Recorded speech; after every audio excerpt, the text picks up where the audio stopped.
श्रोता मित्र, इस वीडियो में सुनिए दुर्जय, उसके गुरु और मायावी डाकिनी की वो रहस्यमयी कथा, जहां जन्म लेने वाले दिव्य बालक को मारने के लिए डाकिनी वैष्णो देवी का रूप धरकर आती है। लेकिन जब असली वैष्णो और उनकी 9 बहनें प्रकट होती हैं, तो महल में ऐसा युद्ध छिड़ता है जिसे देख राजा रानी भी कांप उठते हैं। मित्र, अगर आप चैनल में नए हो तो PCKLOVKTI चैनल को सब्सक्राइब करके जय महालक्ष्मी भाग 1 से लेकर भाग 23 तक की कहानी को जरूर सुनें। डाकिनी का छल और 9 देवियों का प्रकोप। 1. दुर्जय का भय, उसके अंत की भविष्यवाणी। रात्रि का समय था, आकाश में बादल गरज रहे थे। किले के पिछले हिस्से से दुर्जय तेज कदमों से अपने गुरु के गुह्य आश्रम की ओर बढ़ रहा था। उसके चेहरे पर चिंता थी, मन में भय की धड़कनें तेज थीं। गुरु ने आंखें खोलकर कहा, दुर्जय, किस बात से व्याकुल हो? दुर्जय घुटनों पर गिर पड़ा। गुरुदेव, मुझे पता चला है कि राजा रत्नाकर और रानी विजया के गर्भ से जन्म लेने वाली संतान यही मेरा अंत करेगी। गुरु कुछ क्षण शांत रहे, फिर बोले, तो क्या अपनी नियति से डरकर आए हो?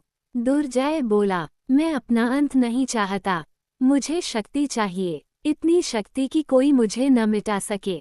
गुरु उठे, हवा अचानक थम गई। उन्होंने कहा, तुम्हें मायावी शक्तियां दूंगा, लेकिन इन शक्तियों की कीमत है रक्त। दुर्जय ने सहम कर पूछा, क्या करना होगा? गुरु मुस्कुराए, रानी विजया के गर्भ को नष्ट करना होगा। उनके गर्भ में पल रहा वह प्रकाश तुम्हारे अंधकार का अंत करेगा। 2. गुरु द्वारा मायावी शक्ति डाकिनी का उद्भव। गुरु ने मंत्रोच्चार शुरू किए। मंत्रों की ध्वनि से वातावरण कांप उठा, अग्नि भड़क उठी। काले धुएं से धीरे धीरे एक विकराल आकृति उभरने लगी। वह थी एक डाकिनी, रक्तम आंखों वाली, दांत बाहर निकले हुए, काले धुएं में लिपटी। गुरु बोले, ये दारुणा है, अत्यंत मायावी डाकिनी, जहां जाए गर्भ नष्ट कर देती है। दुर्जय ने आदेश दिया, जाओ, रानी विजया के गर्भ को समाप्त कर दो। डाकिनी ने कर्कश हंसी हंसी, समझो काम हुआ, और धुएं में विलीन हो गई। 3. डाकिनी वैष्णो का रूप धरकर महल में पहुंचती है। अगले ही दिन महल में उत्सव था। रानी विजया की गोद भराई की रस्म चल रही थी। सूबे, रानियां, दासियां, सभी आनंद में मग्न थे। तभी महल के द्वार पर एक तेजस्विनी रूप वाली स्त्री पहुंची। चेहरा शांत, आंखों में दिव्यता का भ्रम, और वस्त्र आसमानी। सब ने पूछा, आप कौन? उसने कहा, मैं वैष्णो, रानी के गर्भ की रक्षा करने आई हूँ। राजा रत्नाकर ने सीधे झुककर प्रणाम किया। रानी विजया ने उन्हें आदर से भीतर बुलाया। 4. रस्म के बीच डाकिनी का छल। रानी विजया के हाथों पर मेहंदी रची थी, आशीर्वाद की बारिश हो रही थी। उसी समय डाकिनी ने धीमे से कहा, रानी जी, आपको एक पवित्र प्रसाद दूंगी, इसे केवल एकांत में दिया जा सकता है, आने का कष्ट कीजिए। रानी और राजा उसके पीछे पीछे गए। कक्ष में पहुंचते ही डाकिनी ने अपनी चुन्नी के नीचे से एक चमकदार पर विषैला फल निकाला। इसे खाए, यह आपकी संतान को दिव्य बनाएगा। जैसे ही रानी ने हाथ बढ़ाया। 5. असली वैष्णो का आगमन, 9 बहनों का प्रकट होना। अचानक कक्ष का द्वार स्वयं खुला, अंदर से प्रकाश फूटा। 9 तेजस्विनी कन्याएं प्रकट हुईं। प्रत्येक के शरीर से तेज निकल रहा था।